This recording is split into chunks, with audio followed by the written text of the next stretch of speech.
ఇడ్లీ కడుపు నిండా పెట్టావు. ఏం మరి ఇది అరగాలగా.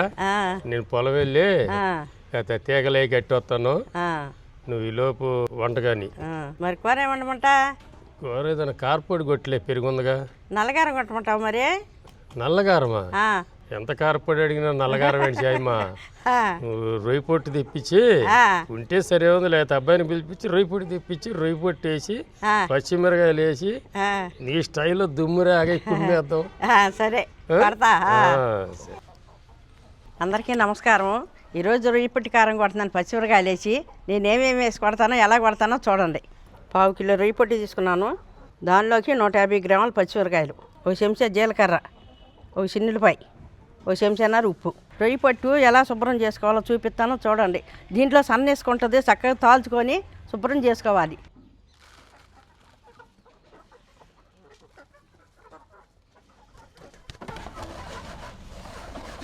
దీంట్లో సన్న వేసుకుంటుంది, అది శుభ్రంగా చేసుకోవాలి. మనం చేసుకునే దాంట్లోనే కారంలో కూడా ఇసుక తగలకొని ఉంటుంది అన్నమాట. శుభ్రంగా మనం చక్కగా వేపుకునే దాంట్లో కూడా చక్కగా తాల్చుకొని చేసుకోవాలన్నమాట. ముందు కుత్తి చెరుక్కుందాం.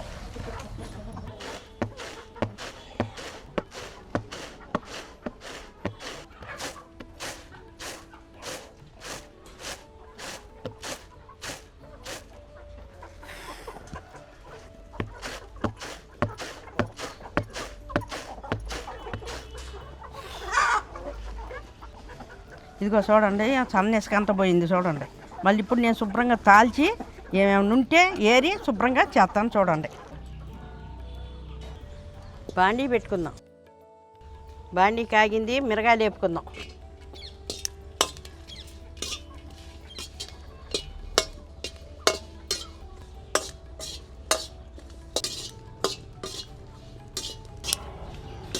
కాయ మెత్తగిలేదాకా వేపాలన్నమాట. ఒళ్ళిపోద్ది అనమాట చక్కగా కాయ.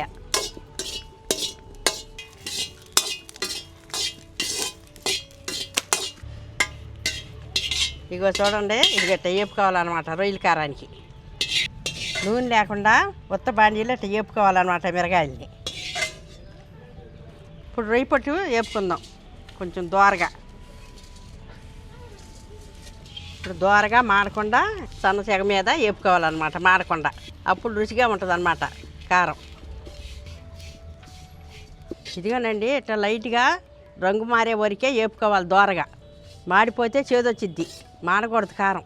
మనం వేపుకునే దాంట్లోనే కమ్మనవసరం వచ్చింది అనమాట కారం. రెడీ అయిపోయింది, కారం కొట్టుకుందాం రండి. ముందు పచ్చిమిరకాయలు దంచుకుందాం. ఇప్పుడు ఉప్పు వేసుకుందాం.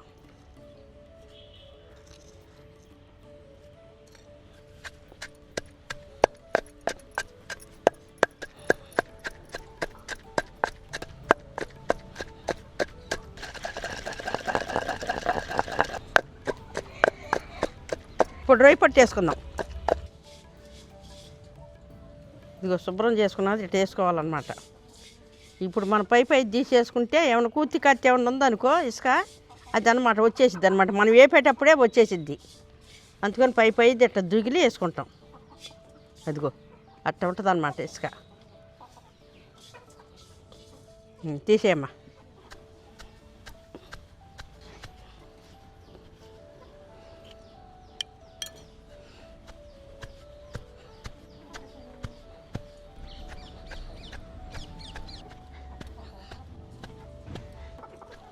ఉడుకుడుకు అన్నంలో వేసి తింటుంటే దాని రుచి ఏరుగానే ఉంటుంది.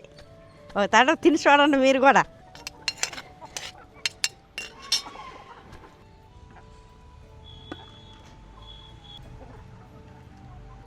ఇగో చిన్నులపాయలు వేసి నూరుకుందాం.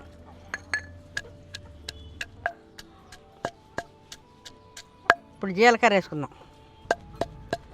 ఇప్పుడు తీసింది ఉంది కదా కారం, దీంట్లో కలుపుకుందాం.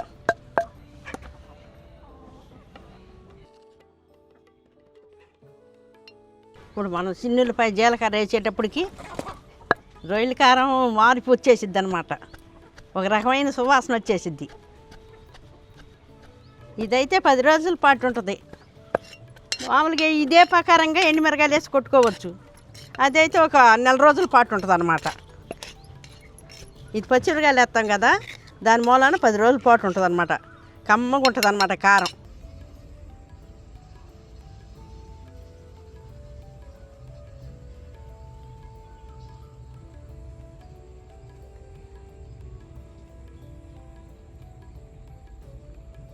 ఇక రెడీ అయిపోయింది, తీసేద్దాం.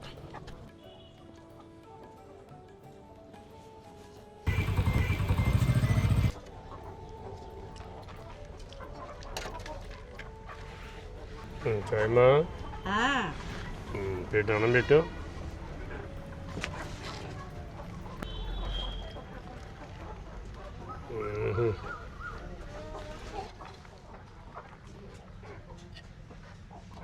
చాలు చాలు.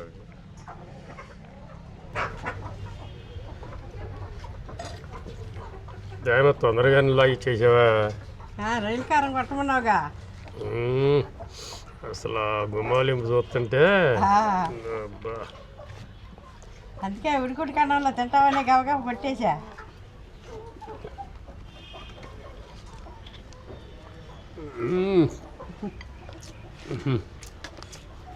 ఎలా ఉంది నాన్న? ఎలా ఉంటామేంటి, మూత మూగిపోయింది సార్. ఇది రొయ్యపొట్టు కారం అండి, పచ్చిమిరకాయలతో కొట్టారనమాట.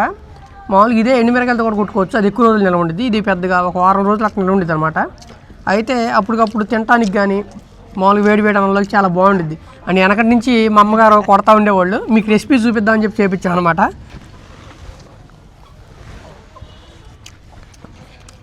సరిపోయినావన్నీ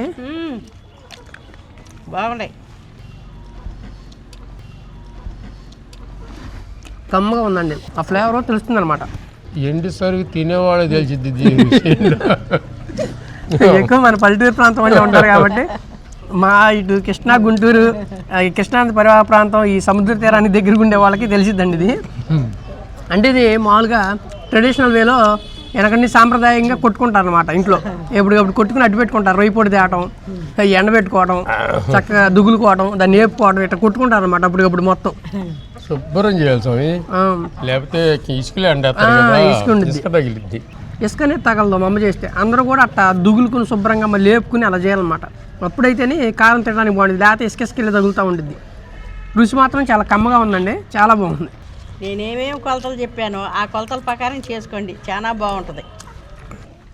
మా అమ్మ వంట తీరు కానీ మా అమ్మ చేసే విధానం కానీ అంతా యూనిక్గా ఉండిద్దండి. అంతకుముందు మీ పూర్వం వీడియోలో కూడా చెప్పారనమాట, మన దగ్గర భోజనం చేసిన వాళ్ళు చెప్పారు. అదేవిధంగా మనం ఏదైతే వండుతున్నామో మీరు చూడండి, వండే పద్ధతి కానీ చేసే పద్ధతి కానీ చాలా యూనిక్గా ఉండిద్ది. అమ్మది టోటలీ డిఫరెంట్ ఉండిద్ది, కానీ మనం ఫ్లేవర్ మాత్రం చాలా అద్భుతంగా వచ్చింది అనమాట. అంటే సపరేట్గా ఉండిద్ది, అసలు ఆ విధానమే సపరేట్గా ఉండిద్ది. ఎవరి కూరగాయలు వాళ్ళు పండించుకోండి, ఎవరి ఆహార పదార్థాలు వాళ్ళు ఏర్పాటు చేసుకోండి, అందరూ ఆరోగ్యాలు బాగుంటాయి అనమాట. చూశారు కదండి మా వీడియో కనుక మీకు నచ్చినట్టయితే లైక్ చేయండి, షేర్ చేయండి, కామెంట్ చేయండి. మరిన్ని మంచి వీడియోల కోసం మా ఛానల్ సబ్స్క్రైబ్ చేసుకోండి. ఉంటానండి, మీ తెలుగు ఫార్మర్ గోపి. బాయ్.